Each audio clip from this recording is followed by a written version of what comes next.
What always reminds me is whenever I sing, whenever I sing songs to the Lord, whenever I hear His word being taught, I'm always reminded of His grace, of how powerful, how wonderful, and how loving Jesus Christ is. That a love that I am not worthy. However, dahil nga po sa awa niya, dahil sa pagmamahal niya, ay iniligtas niya po ang isang katulad ko. Wow. At at that moment, no, pagkatapos ng lahat na yun, may takot ka pa ba na baka sakali bumalik yung dati mong buhay? Takot po, wala. Wala namang takot. Talagang patuloy po na nananalangin na, Panginoon, ingatan mo po ako, ingatan mo po ang aking pamilya. At nawa po, Lord, lagi mo po akong tulungan na sa lahat po ng aking ginagawa ay laging magbigay po ng kaluwalhatian sa inyo. But that does not mean na everything is, kumbaga, smooth sailing. Smooth, tama. Hindi po talaga. Meron pong mga times na talagang yung atake nandyan, yung oppression nandyan. Pero talagang ang best defense is pagluhod, paghingi ng awa, pananalangin sa Panginoon. Yun lang po talaga. Amen, amen. So okay, outwardly, parang cool na maging bahagi ng sinasabing dark side kasi may quote or unquote na may kapangyarihan ka, no? I think you went through that feeling where I'm powerful because I'm part of the dark side. So, bakit mas pinili mong, talikuran ang yung pinagdaanan mo, turn your back on the Satanism and receive the love of Jesus? Kasi yung sinasabing kapangyarihan, sabihin natin na merong kapangyarihan, but instead of freedom, actually it contains you, it binds you. Mas kumbaga mas sumasara ang lahat sa iyo eh. Hindi siya freedom per se. Mas mahihirapan ka and walang sense ang lahat. I mean, nagagawa mo yung gusto mong gawin, nasusunod mo yung laman mo, yung katawan mo, yung layaw mo, pero pansamantala lagi. Hindi siya masaya.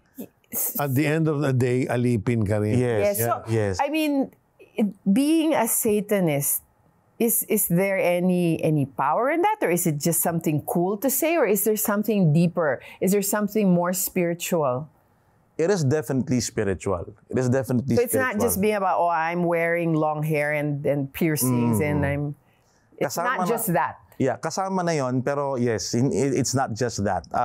It is definitely dark, it is definitely deep, and it's definitely spiritual. However, yun nga, it corrupts you, it binds you, and eventually, it destroys you. Yeah. Yun po siya. So, how important is it, Joven, na nung nagbago ka na, sinunog mo lahat yung mga paraparnelya, yung mga gamit, yung mga libro. Bakit mahalagang gawin yun? That's very important kasi po, kailangan walang trace ng kaaway sa buhay mo. Kailangan lahat talaga kasi 180 eh. Kailangan mo siyang talikuran and hindi natin kasi pwedeng bigyan ng foothold ang kaaway sa ating buhay, whether sa physical na pag-iisip kasi meron talagang effect yan sa'yo spiritually. So, lahat ng kapit, kumbaga, lahat ng kapit ng kaaway sa buhay mo, kailangan mong isurrender, kailangan mong bitawan, kailangan mong talikuran. And ang atake kasi ng kaaway subtle siya eh. Kaya nga nagagamit yung word na deception kasi hindi mo siya halata na akala mo yung ginagawa mo, nag-e-enjoy ka lang, akala mo masaya ka lang, but in truth, paunti-unti ka niyang kinakain from the inside and magugulat ka na lang, lubog ka na, you're so immersed na hindi mo na alam ang iyong gagawin. Oh, and at the time, you were going through nightmares, nananaginip ka noon na may mga humahadlang sa'yo. Tama ba yon? Nung nagsisimula ka na magbago, what did you do? What Bible verses did you think of or make capit to during those difficult times?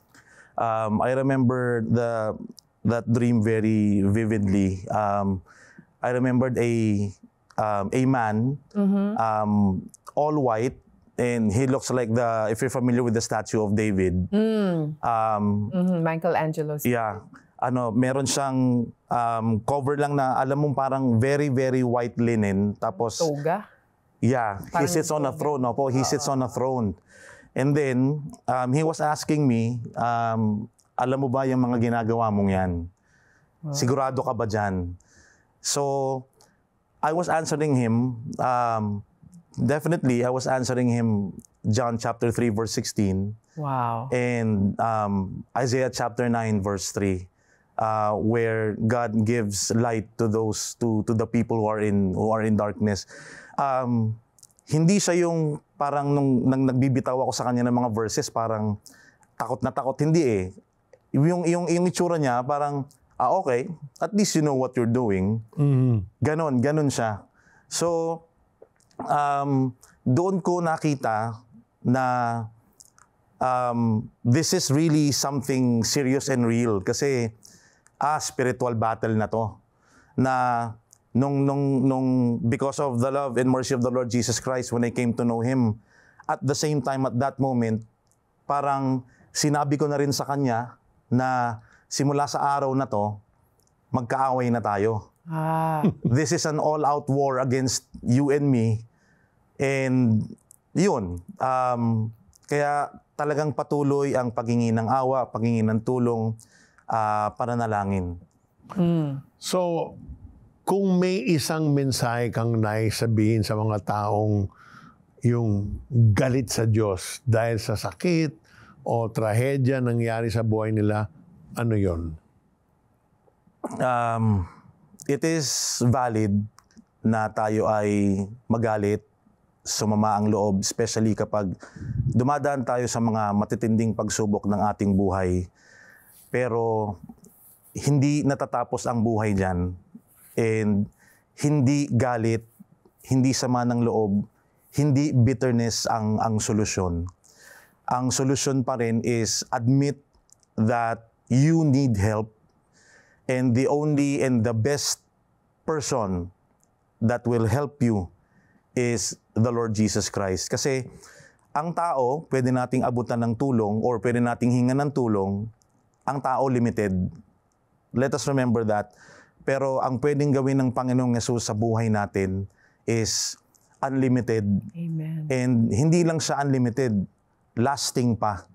As long as we humble ourselves, we ask for His help, at hindi po siya madamot.